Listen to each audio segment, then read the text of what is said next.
Hey guys, welcome back. We are excited to be back with you. And I will tell you, I did not even get on and check out reviews to get back on here today.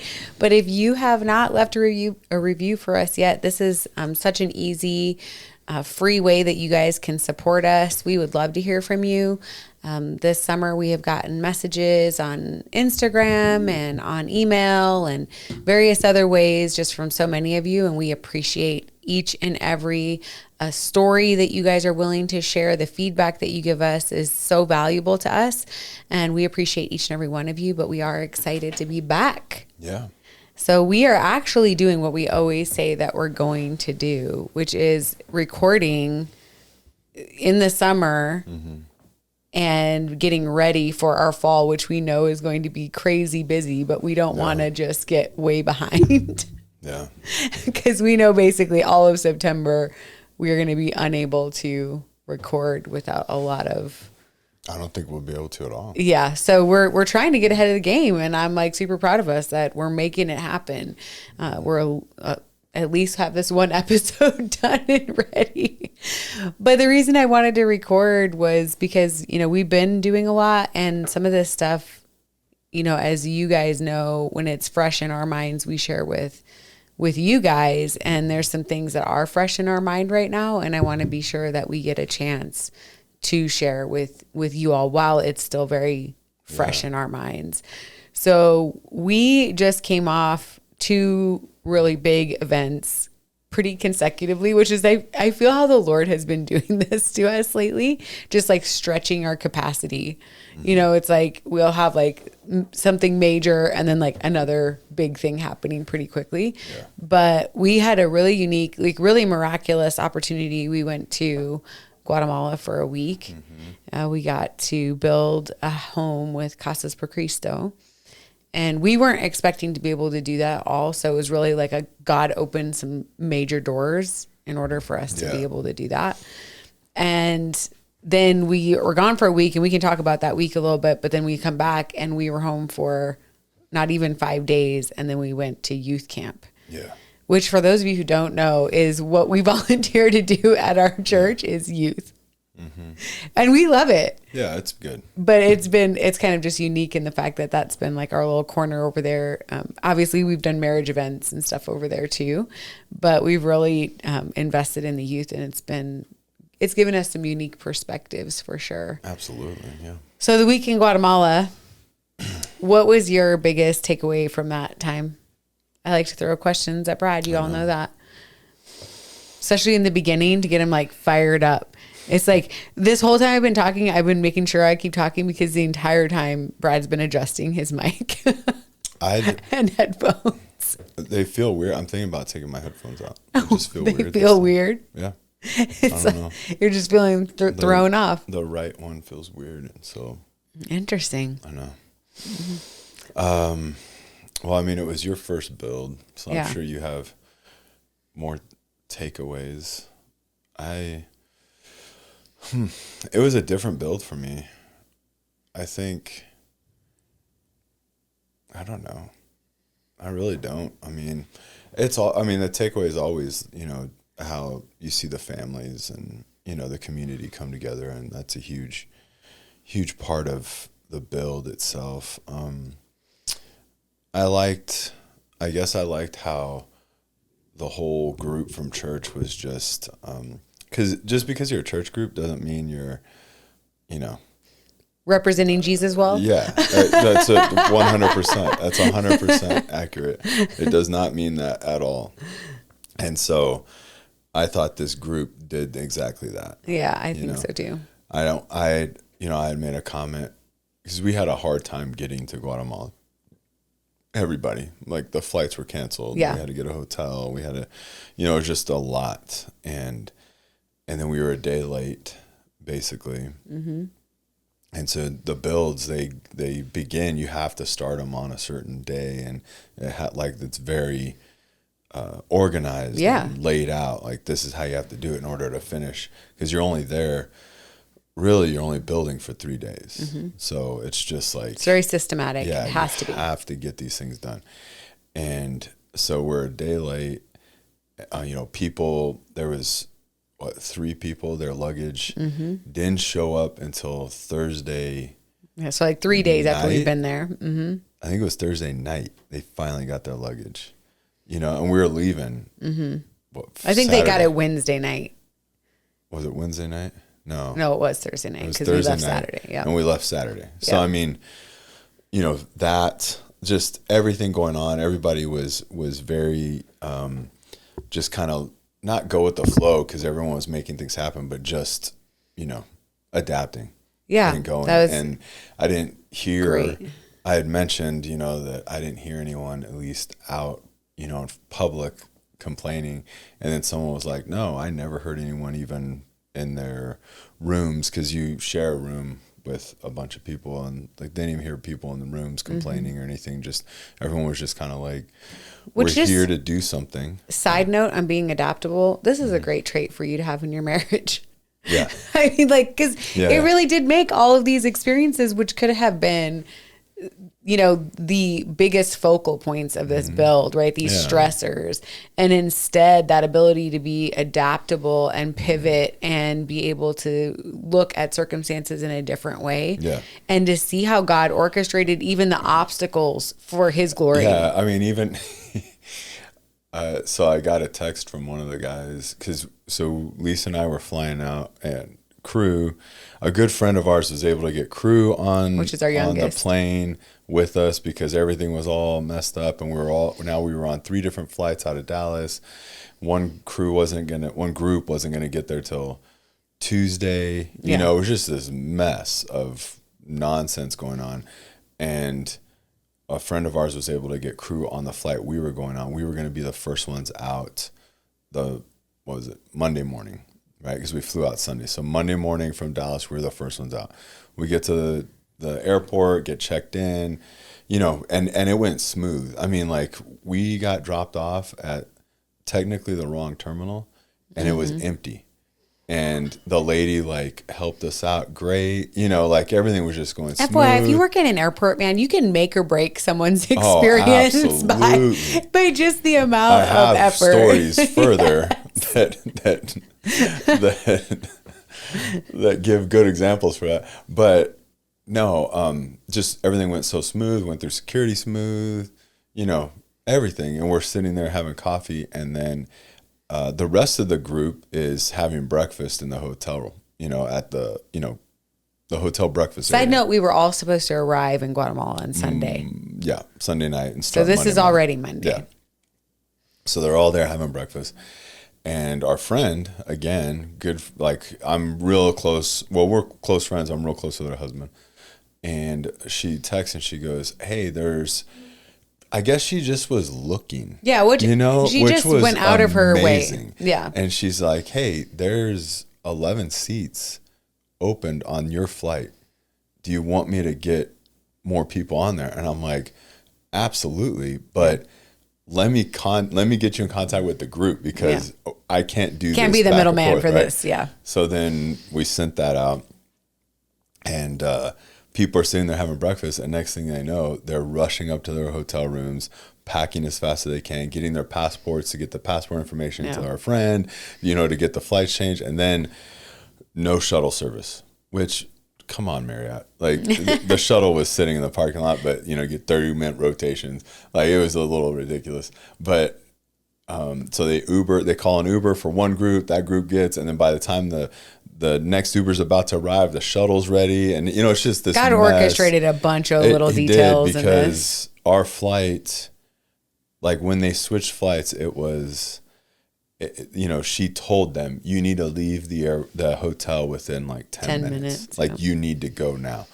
And then when they started the shuffle and getting everyone there, going through security, then our flight that we're on gets gate changed, terminal change. So then we're moving to that terminal. Then it gets delayed by 15 minutes. Nothing crazy, just by 15 minutes. And so then these people that are waiting in security, the other church, half the other group showing up, all this thing's going on, and they're trying to rush through. And of course, there's no rushing to get checked in and go through security. Like, ain't nobody care if you late for your flight in the Dallas airport. Yeah, exactly. So, I'm texting them, hey, you got 15 minutes, like the plane's delayed 15 minutes. So in reality, the doors haven't even opened. You have like 45 minutes now, versus running over here. But they were in a hurry, Then the doors open, we start boarding, and then we talk to the lady, hey, we have a group coming, they're running, they're on their way. But then come to find out there's like 17 people from another flight they're waiting for. So then even that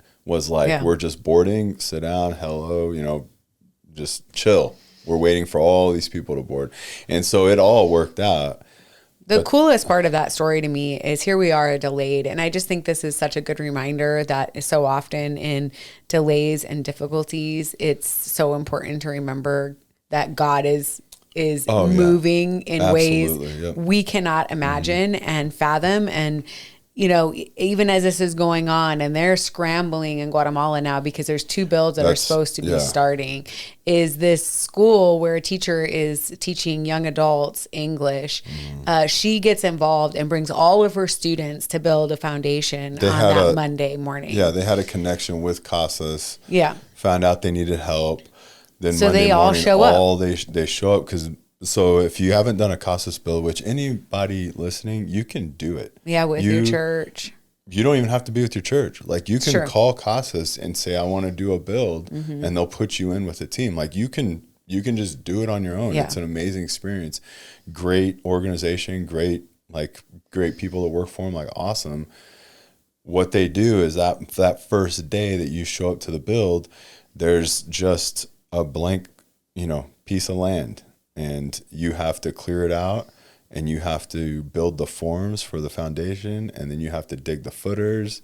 You have to level everything out to, for the foundation, because you're not going to make it unlevel. You have to do all this thing prior to pouring the concrete. And then that day, after you do everything, laying the rebar, all that, then you're mixing concrete by hand and pouring it. Yeah. So it can cure as much as it can overnight before you have to start building on it. Like it's that's the most labor intensive day of the build. And so all that to say, what was so cool working in the background was that this group of young adults stepped into the space that we could not be. Yeah. And they laid that foundation, and the teacher just talked about the impact that it had on these students.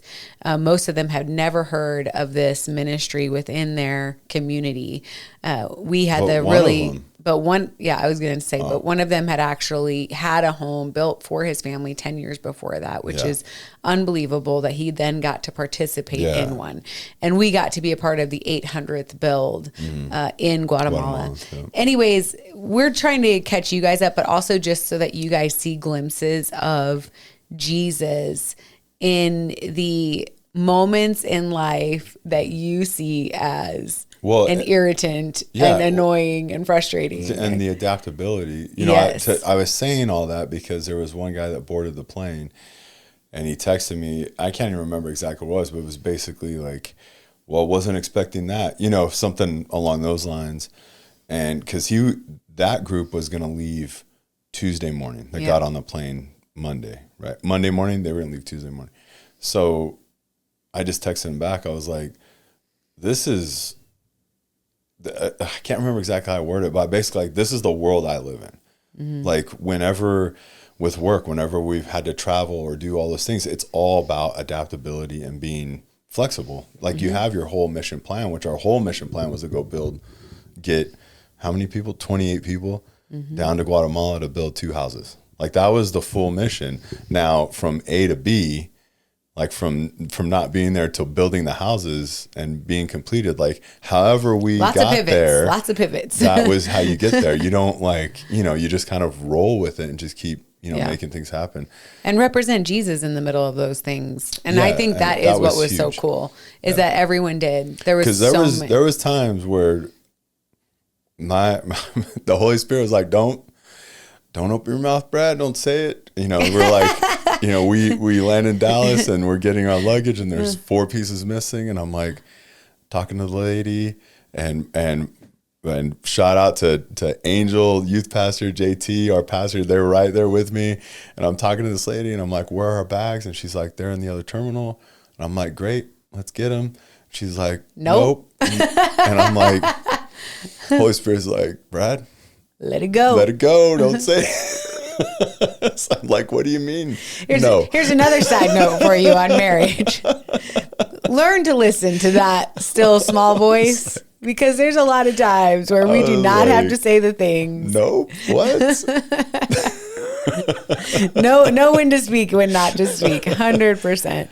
But I think for me, that perspective shift too, this was my first build, but we got a chance to do devotions a couple morning and a couple of the evenings. And I said, my big thing was that every nail matters, because here we are just sitting there building this home.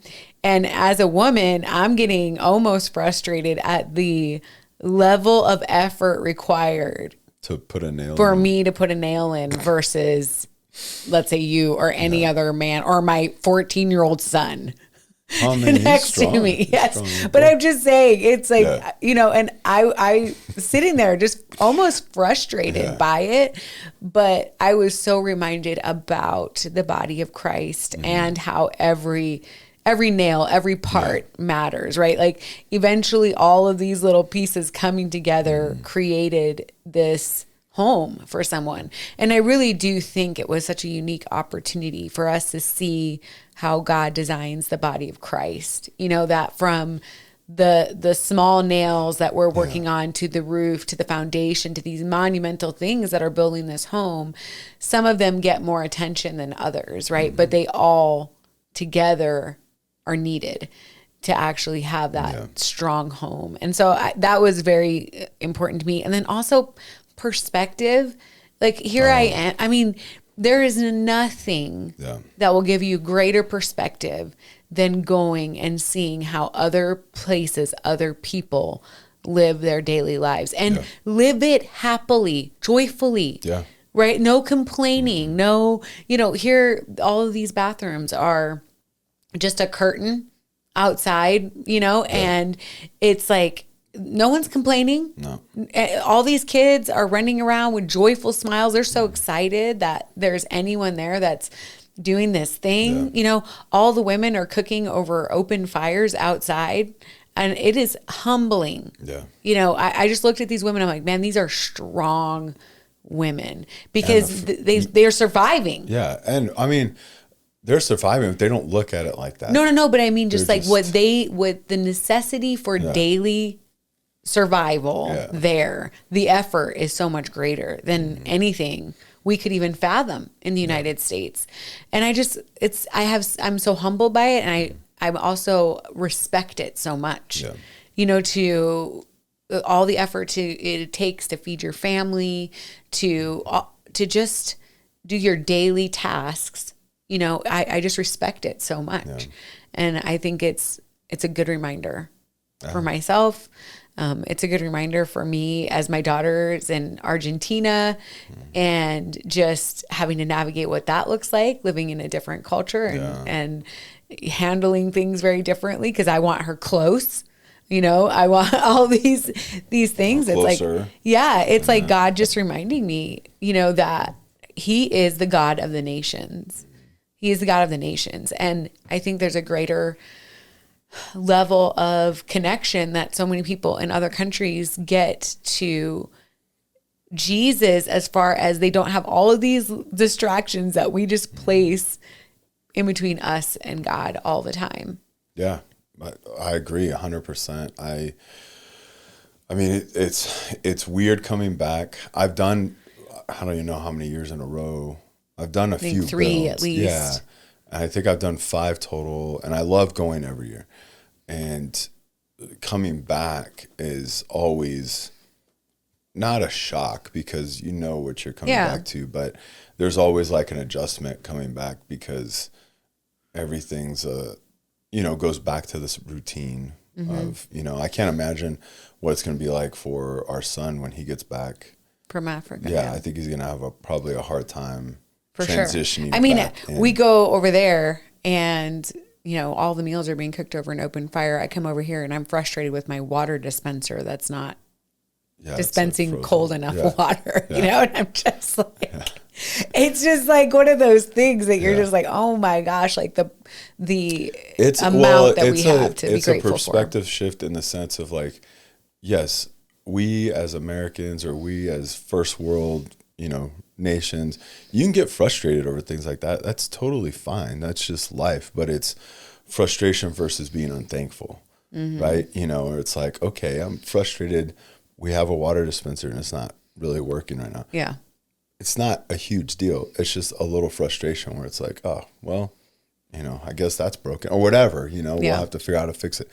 But, so I think that those things are fine, but it's like, it's the side of not being grateful. Yeah. But also for sure, I think that you hear it over and over again. And I think more now than I've seen in my lifetime, where in America you can really see a big divide of, no one's asleep anymore, right? If that makes sense. Like you could see this divide of this, these Christian values and faith-based values like coming out and being, mocked, ridiculed, and pushed to the side more than you have before. Yeah. And then you see the other side of, for lack of a better term, you just see like this evil going on, right? Not that all the people are evil, but just the enemy's working. Yeah, you can divide, destroy, it. distract. You can actually see it. Yeah. Probably more so than you could ever before. Right. It's a different, because it's openly displayed. Yeah. Like the mockery of God's standards. Yeah. And so like you go to another country and it's like that, but it's like the spiritual side of it. Here, I feel it's a spiritual side here. I don't know how I'm trying to explain this. Here, you see this physical aspect of what's going on, right? And there's a lot, it's rooted in spiritual warfare for sure. But then you go to Guatemala or you go to, where Gage is and hearing his stories. And it's like, Gage is our middle son. There's not this, one person waving a flag this way and one person waving a flag that way. There's a village where there's a witch doctor that they worship. Like there's an actual physical person right there. Right. And this spiritually rooted in evil and this fighting team against the team that's coming in to share the gospel. Like you don't see that here. I think you're starting to see little bits of it here, but you don't really see that here because I think America as a whole is just comfortable. Yeah. There's no real, one of the very, very first builds I ever did with Casas, the guy that I get to go with a lot, he's been with Casas for years. And he told us, I think it was like the first night we were there, like a Sunday night. And he told us, he's like, hey, I just want to cause we would do, Devos, right? And he's like, I just want to tell you guys something that usually happens on these builds. And he's like, you guys are coming from America.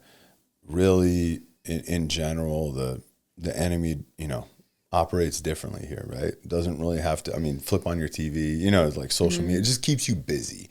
A lot of things now, if you're rooted and grounded in your walk with Christ, a lot of things that I think attack is spiritually is just the busyness. Distraction. Just keeping you busy, right? And we've had whole episodes on that. But he told us, he's like, some of you might have some weird dreams while you're here. Some of you might all these kind of physically and spiritual things. He's like, that might happen while you're here. Maybe not. He's like, but that might happen because there's no distractions here. Here it's you're with this team, you're going out and the way that ministry operates is they go out and they build this and that is like the hands and feet of Jesus. They're showing the love of Jesus, hope. Right? Yeah. Hope and all that. And so he's like, you're going out and doing things, no distractions. You're tired, you're worn out, you keep going, all those things. There's really, there's times of comfort, but overall, like it's not, you don't go back to a really nice hotel room and get to sleep on a, real, cushy mattress. They have an awesome facility now, but it's not like, glad that was there for my first build. Better than the other ones, but it's still not home. It's still not, I didn't get a good night's sleep the whole time I was there. Yeah. I was exhausted, but I just couldn't sleep, however other mini dudes in one room, just had a hard time sleeping. But you don't have the distractions. You get rid of comfort, and then you start seeing like the spiritual side of things. Right. I think that's why fasting is so important. It's that whole getting out of comfort, denying your flesh. And I argued this on I didn't argue with the interviewer.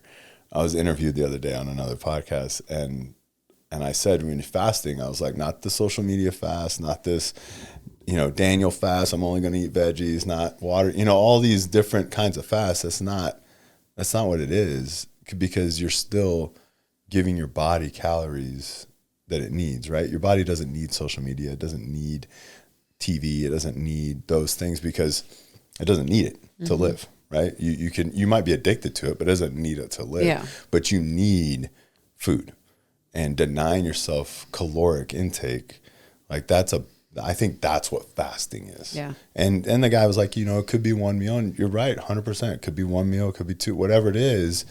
But I think you build up to where you fast. That's why fasting is so important, because it puts you in this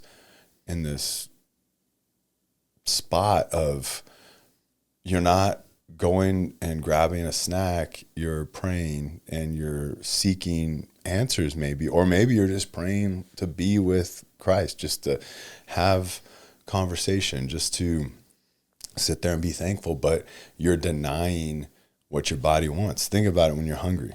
Like, you're denying what your body wants. And then if you get hangry, like, you have to overcome that throughout that day, and you have to deny what your body wants, right? It's a whole process. And I think that it's huge that, you go do mission trips. And I even asked this at the very first time, because, running selection courses, it's like, you're designed to break you down. They're designed to bring you down to like your core, because we want to see who you really are, no matter what, right? And so we want to like strip everything away. And who is Brad? Who is he really? Yeah. And I'm going to strip all this away, and we're going to find out. We're going to find out when you're not nice anymore, when you're, we're going to find out. And so I'd asked my friend that, and I was like, hey, is it designed to be like that? Because that's what it feels like. If that first day, it's crushing. And a lot of the builds I've been on, it's been a small crew, which is awesome. We love doing that, but it is a crushing day. It doesn't matter if you're in shape or not. It is a long, crushing day. And he's like, he goes, that's funny that you even mentioned that, because he's like, no, it's just the nature of the build. Yeah. We have to pour this foundation prior to building on it. That's what I'm saying. Anything. It's so spiritual. It is. It's like where God's like, yes, there's a crushing that happens in building something. Yeah. And I think it's like, it's so true. I think everybody that I know that's been on a build, and I haven't talked to everyone that we went with on this one, but the other builds I've been on, you're constantly hurting. We've had dudes that work construction come on the builds with us, and they're phenomenal on the build, but you're hurting. They're hurting. Yeah. Right. This might be the first build though that this happened to me. I woke up, I guess it was the second, I don't know what morning it was. I woke up and I could not, my hand was frozen. Yeah. Like in a clenched position. Yeah. And it hurt to open it. I finally get it open, and then it hurt to close. And like my hand was swollen. There's nothing wrong with my hand. It was just the exertion. Work we were doing. Yeah. And so it was like healing, but then I'm not getting good sleep. So then my body can't heal while it's sleeping. So then it's up in the morning, get some breakfast, and put the tool belt back on, and then like set the hammer in my hand. Yeah. Right? I need you to grip this hammer again. Close this again. And what's funny is this is the first build that's happened, but I actually used a nail gun for some of the build. Yeah. So anyway, it's just this whole side of being stripped down and broken, and then building that right foundation, and then even cultivating the foundation. I mean, we had something else to talk about, but we could just keep going with this if this is fine. I don't want you to like. I'm going with this, baby. But because my first, I had the honor of doing the first devotion at the build, and mine was about the foundation, and that your foundation in Christ determines your foundation in life. Yeah. I cannot believe I just remembered that. That means you had a good bottom line then. That's why. I mean, we'll see. I didn't get feedback on the bottom line. So people could barely even function on night number one. I got to do it after we poured cement, and I'm like looking around the whole room, all 30 Some people rolled in at 2 a.m. that morning, and I'm like, doing a devotion. I look over at, and nobody's fault. I'm not like getting on anyone, but I'm looking over at some people and their like eyes are like half open, and I'm like, oh man, I know, I hear you. Just trying to survive. Stay with me. No, but you build that foundation. First you have to prep it. And the prepping is not easy. Mm-mm. It was pickaxes, shovels. We had to break through some rock. Well, I mean, we got on the ground at about we rolled in at about 4:00 to our destination, and they said straight to the site. Okay, who's ready to work for like a good hour and a half? We walked over there and immediately started digging all of it. Now I just forgot the technical term. The footers. Thank you. But it was like, boom, grab a shovel, let's go. Let's go. I will tell you, I was sweating worse that night than I think I ever was, because it was just immediately adjusting to the climate. Yeah. And I was like, I laughed because there's this whole thing of pictures that you can put up from everybody. And I told Brad, every single picture, I just look. I look so. Sometimes you look mean. I look like me, and I'm just so focused because this is all new to me. Everything is new, and I like to work hard for sure. I really do, and I like that. But feeling physically limited is difficult too. Just feeling oh man, I just can't. But we had to prep the ground, and you have to make sure everything's right. Then you pour that foundation, and then usually you'll let that foundation sit for a couple days. Yeah. But in this instance, which, it's, you let it cure enough that you can step on it, and then even then you have to be careful with it. And I think it's interesting because, relating it back to the spiritual side of things where, I've spoke to people that, first meet Christ and are on fire. Yeah. And then it's kind of, where is it in Luke when it talks about the seeds that fall, the farmer and the seeds and some fall on the shallow ground where it's sprouting up quickly, and then boom. And then all of a sudden just cares of this world, enemy, all the things. And it's so, that foundation's so crucial in the sense of even if you have to hurry and build on it, you have to be careful and still be tending to that foundation. Yeah. Right. And so in the sense of the Casas build, whenever you get there the next day, the big keys, because you have to step on it. At one point, you're going to have to step on it. We got to put walls up. Walls up. You got to build these walls. And so one of the big things they tell you is when you step on it, don't pivot, because then you'll scrape the concrete. Be careful with your hammer because you'll divot the concrete, because it's not you can easily divot with the tool, right? Mm-hmm. And don't step on the edges, and don't let the chickens run all over it. Well, that was but don't step on the edges. So there's these things that you need still have to tend to before that foundation is solid. Yeah. Right. And I think that that's so true for, even if you've been a Christian for a long time, if you haven't, you could have a rocky foundation.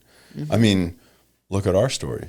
Yeah. I'll say it all the time. I was not rooted and grounded in my relationship with Christ. Mm-hmm. So we're looking at the walls and we're thinking we're standing on solid ground, Yeah. I got my house built. Yeah. It's good. I built it from, I don't even remember how young I was, going to kids camps, going to youth camps, doing these things and just, learning. And so you think you have your house built and then taking everybody else's information. Yeah. And not seeking my own, maybe asking questions and opening the Bible every now and then, but not making my own habits, not seeking my own true relationship, right? Where it's not, I'm not coattailing anyone. I'm just, This is my foundation. Yeah. And so you could be a Christian for a long time and not have this solid foundation that you need. It's true.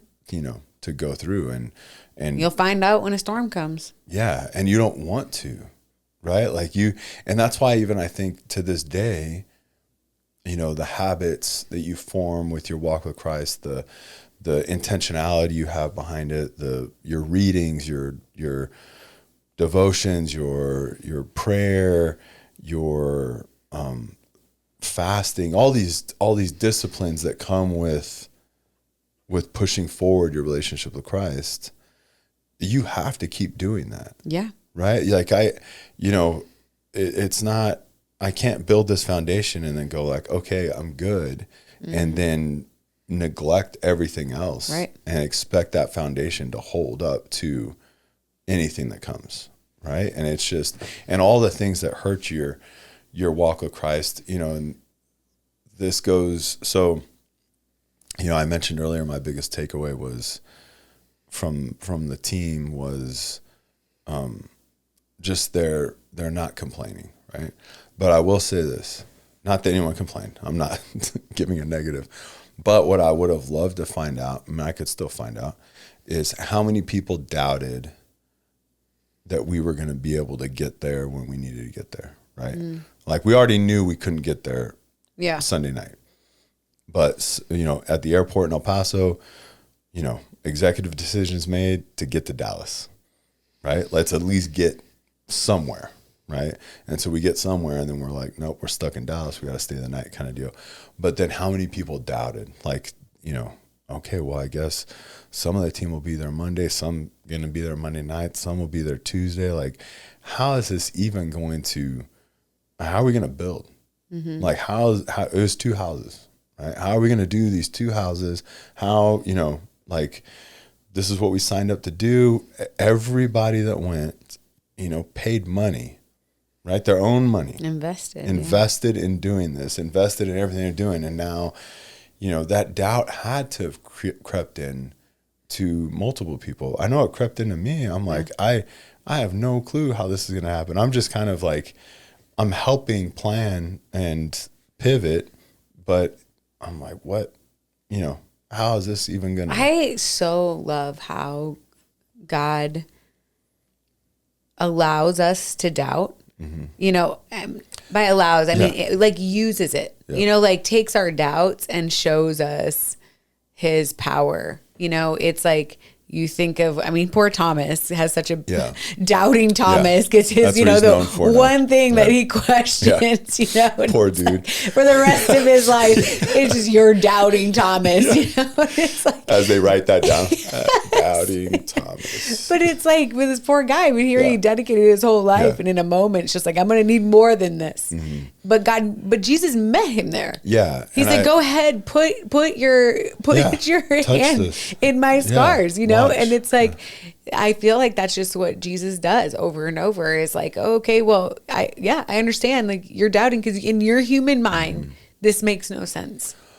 Yeah, and I think that's what's huge about this. It's what do you do with the doubt, right? Because I mean, it had to have crept into everyone's mind. Yeah. Like it's, like, how's this going to work out? Like, I don't even know, or should we even go now? Like, is this, I think I talked about that during youth. It was like, is this should we even be going? Right. Is this like a sign that we shouldn't go? Just all these anxiety things and irrational things that are running through your mind. And I think that we all have the doubt. We all have anxiety. We all have, on these different levels. But then what do we do with it, right? I've given this analogy just recently at youth where, I asked the kids, have you ever felt that when you're trying to get home and it's dark and you feel like someone's like chasing after you, mm-hmm. or when you were little and you're sleeping and your parents say goodnight to you, your mom says goodnight to you, turns the light off and they leave. And then when they leave, you open your eyes and you see, a monster, right? Mm-hmm. You see a being in the corner of your room, or, there's something under your bed, right? There's something in the closet, those things, and how you scream for help. Parents come running in, turn the light on, and they're like, what's going on? And you point in the corner and You know, there's a monster and you're pointing at a chair with clothes on it. You know, it's just the way that the darkness is hitting it that makes it look like this being that's going to just destroy you. Right. You know, and that irrational fear and doubt and all the things begin to prevail. Yeah, exactly. And then, you know, in our lives, in, you know, Christian lives, right? And you're a disciple of Jesus, and there's these struggles and darkness that you always have to overcome, right? It doesn't matter if you're, you know, mega church pastor X, right? Like there's always something that you have to overcome. It doesn't matter who you are. There's always these things, doubts, anxieties, addictions, temptations. I mean, name it, right? There's always just some kind of darkness. And what I'm telling the kids is that, you know, the darkness you can't help, right? You can't help it. The light, as soon as light enters the room, darkness goes away. Yeah. You can't help it. As soon as your mom walked in, turned the light on, you saw what the monster was. Yeah. It was nothing. It was a chair with clothes on it. The same thing for us is, you know, doubt, right? And it's like, man, anxiety is looming over me. I don't know how I'm going to do this. And instead of focusing on God, I'm focusing on the being in the corner in the darkness. Right. And then you call out. And you see it, right? Jesus walks in and light appears, right? There's no way, you know, darkness cannot be there. And I'm just telling the kids, like, just imagine Jesus walking in the room like your parents did.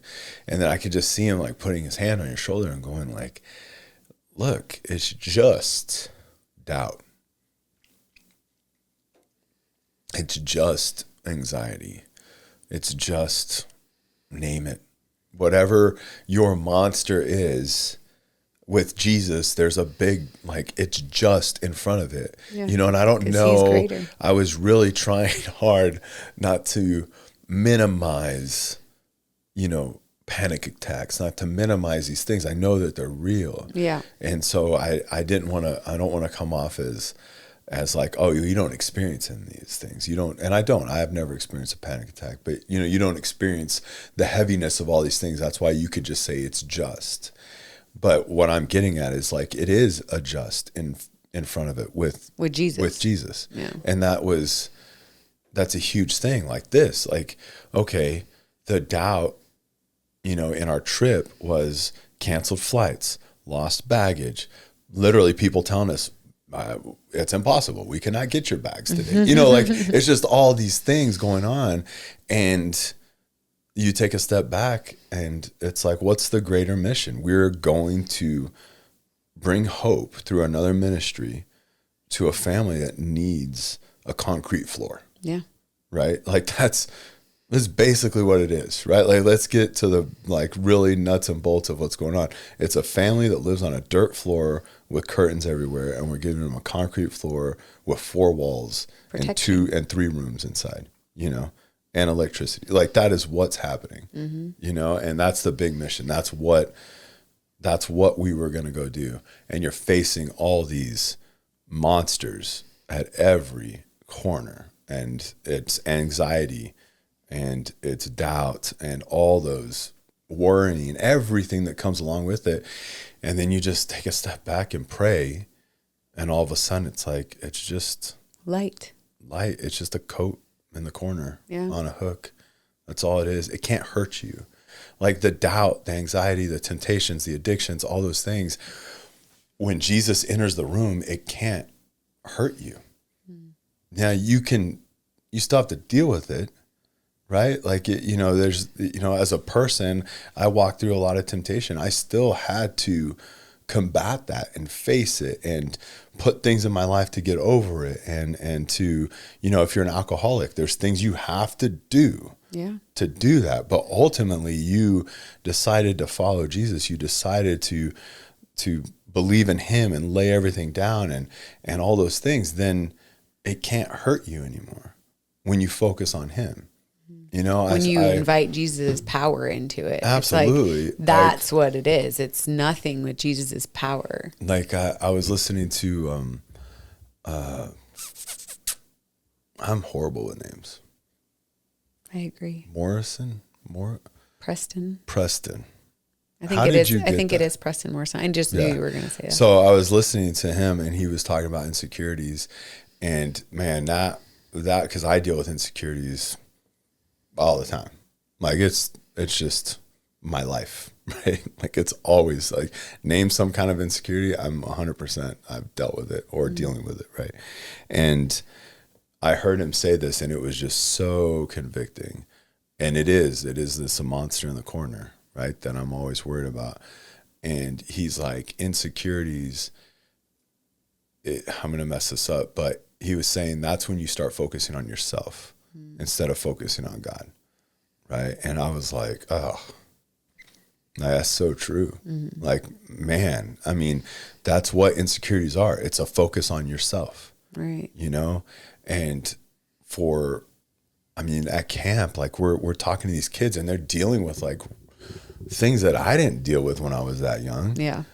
You know, I mean, I did not deal with that stuff. And I don't know people that did. Maybe they did. I don't know. But it just seems like everything's so heavy now for, you know, this, you know, high school age group. And I'm trying to, you know, impart on them like that, like me, the insecurities or someone else, the anxieties or the doubt and all those things. It's literally focus on yourself. You're focusing on yourself versus focusing on Christ. Mm. That's what it comes down to, right? Why do we doubt something, right? God, you know, earlier this year, right? Our pastor's like setting up the schedule in prayer, right? This is what we're going to do. This month we're going to do this. This month we're going to do this. Like guiding, like he goes out and like it's prayerful, right? It's not just randomly setting up a schedule for the year. And this is the week we're going to Guatemala, right? Through prayer, through talking with Casas, like, you know, all these things. Here's the week we're going to go to Guatemala. And then on top of that, some random benefactor's like, hey, I'll fund another house. You have enough people going, you could build 2 houses. I'm going to fund another house for you. Mm-hmm. So our church funded one house, and then some benefactor funded another house. Yeah. And so this is the week that these 2 families are going to get houses, right? And that was set prior to the week before we left, prior to the time we were leaving. And so then all that's set in motion, all the planning, all the things, and then showing up and then starting to doubt. That's when my focus starts shifting from God to man, right? From God to me. I don't know if this is going to happen because I've talked to this person as nice as I can. Nothing's happening. Like my contact can do this, but they can't perform a miracle and kick people off a plane to get us on the same plane. They can't call for a new plane to show up and just take us to Guatemala. You know, like there's limitations on all these things that I'm seeing as a man, that I'm seeing as self, that I'm trying to fix. And in reality, God's like, when we flip the lights on, it's not a big deal. Like, it's just, that's what you're dealing with. But you stopped focusing on me and you started focusing on the monster in the corner. Yeah. And the monster in the corner cannot hurt you. You have light inside you. You have me inside you. You have me with you. Like it's all these things that are just there. And yet, you know, here we are, like always worried about how easy it is. The monster in the corner. Yeah. And then, you know, now hindsight, you're like, really? I was letting that bother me? Or I was like, you know, because now you get on the other end of it and you see, you know, 2 houses built. You see families coming together. You see pastors, like one house. I think there was like every pastor in that region was there. And we had a worship service in this tiny, like little backyard, you know, or not even, I wouldn't even call it a backyard, just like this tiny little space before you can get in the house. And there's a full worship service going on.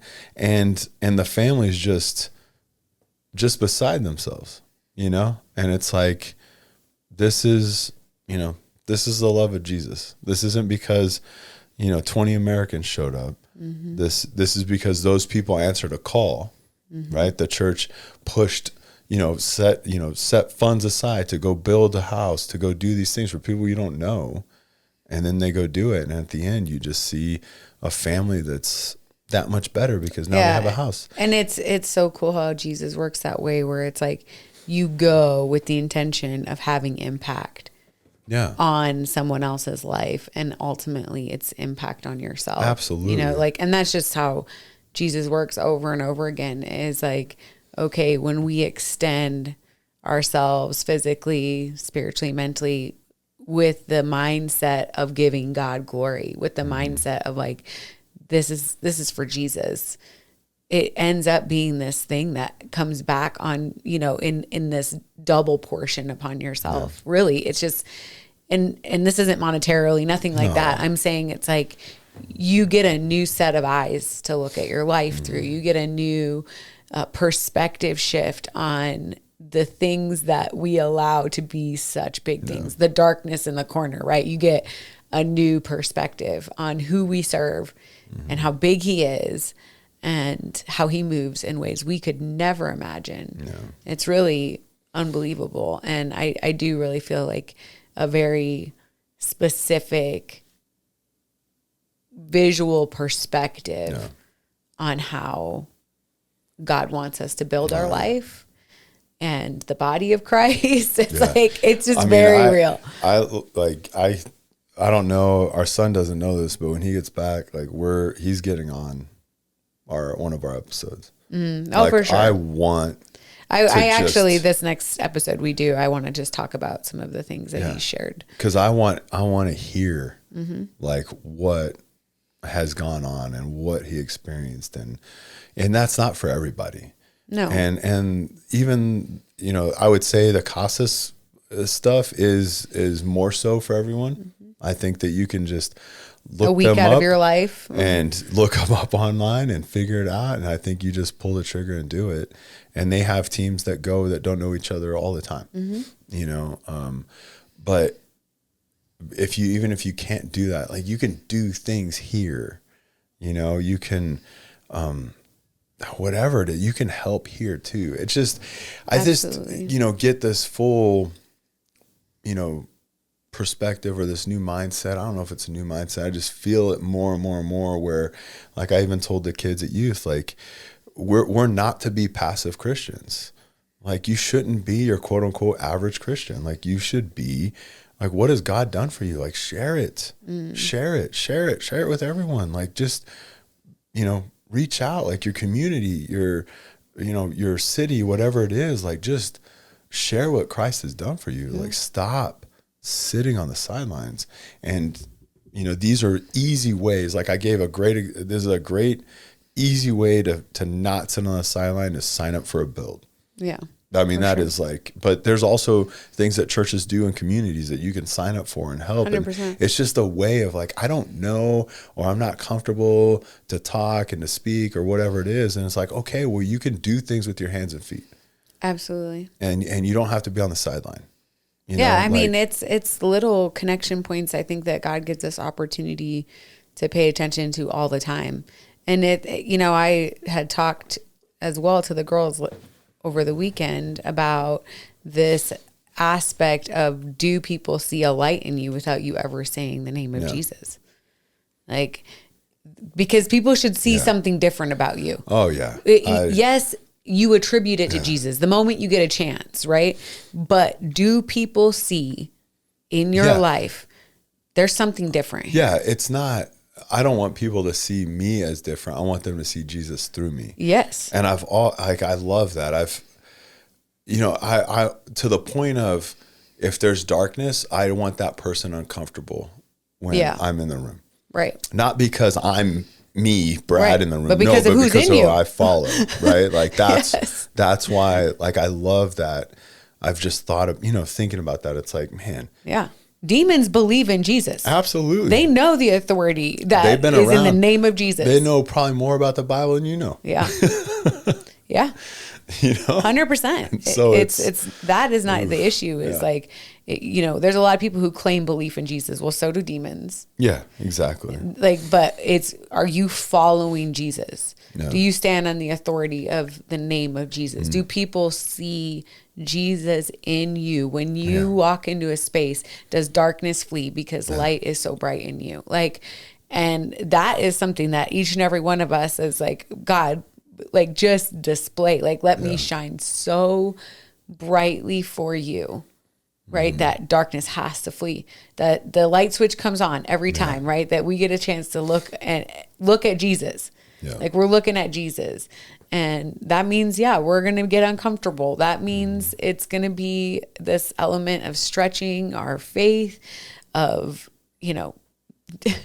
just the other, several weeks ago, God called us totally out of our comfort zone in the middle of an ordinary grocery store run. Yeah. And there were all of these just things that just lined up to this exact moment. And it's crazy to me to think how many opportunities do we miss because of distractions. Because, and listen, guilt all the way. In the middle of that, as they were checking out in the grocery, I had a full argument with the Holy Spirit. Yeah. Literally, because I'm just oh no, I'm just no. And having this whole thing. And I'm just saying, this is when God teaches us lessons about, I didn't ask for your argument. I didn't ask for you to have full understanding. I said, obey me. That, obeying without understanding is what God calls us to. And I think that is where he calls us out into the water, right? I need you to walk and trust that I'm the one who is the author and the finisher, the first and the last. And stop trying to figure out all of the little plays in between or what makes sense. And the cool thing about that is I love how when we do step out that first time and we get a chance to see God move, man, there's a fire that's ignited in you to see those things happen again and to listen to God's voice more closely. And it's that impact on our own faith. Even as we see God move in someone else's life, it impacts your own faith. And that's a beautiful thing. Yeah. So challenge for the week. Brad said, go on a build. So Casas per Cristo, look them up. But I would encourage anybody in just the ordinary day to day, right? As you maybe move towards the step of going on a build, is you have a chance to shine and you have a chance to build your foundation. No one can do that for you. You could listen to all of our podcast episodes. You can listen to all these other great thinkers and speakers and pastors and read it all and recognize the truth, but you can never live it because it requires something of you. You have to take the steps. So if you haven't taken one of those steps, it's time to do it. You have to put into action what you hear in order for there to actually be change. Yeah. So that would be our encouragement. All right. See you next week.